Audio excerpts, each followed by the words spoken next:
تو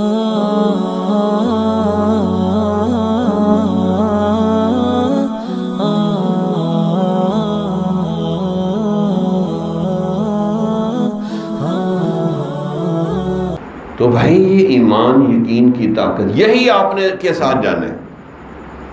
آپ کی جیب میں جو کچھ ہے سب سے پہلے موبائل نکالیں گے لوگ، پھر کپڑے اتار دیں گے آپ کے اور نہلا دیں گے، کفن پہنا دیں گے، اور کفن کو جیب میں نہیں لگاتے کہ کوئی چیک رکھ لیں، کوئی موبائل رکھ لیں کہ قبر میں کچھ بتائیں جی میرے لتر لگ رہے ہیں، کوئی کمنٹری سنا دیں قبر کی، ککھ نہیں۔ موت برحق ہے، کفن کے ملنے میں شک ہے۔ سونامی آیا اور لاکھوں لوگ کفن دفن کے بغیر چلے گئے، اکیلے آئے تھے، اکیلے قبر میں جائیں گے۔ رات کو 2 بجے ہوں گے، بجلی پانی گیس ککھ بھی نہیں ہوگا، اکیلے پڑے ہوں گے۔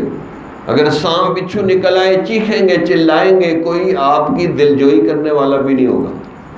میں کہہ رہا ہوں قبر کے اندر تو دور کی بات، کوئی جڑے سے جڑا بندہ بھی قبرستان میں اکیلا ایک رات نہیں گزار سکتا باہر، کہ قبروں کے ساتھ جا کے بیٹھ جائے۔ بہت خوف آتا ہے، اس لیے کہ اندر عذاب ہو رہا ہوتا ہے، اس کا اثر باہر ہوتا ہے وحشت کی شکل میں۔ تو بھئی یہ ایمان یقین، موت، قبر، آخرت، اللہ کے سامنے پیشی، اس پر ایمان یقین ہو، بالکل ایسے جیسے آپ دیکھ کر آئے ہیں۔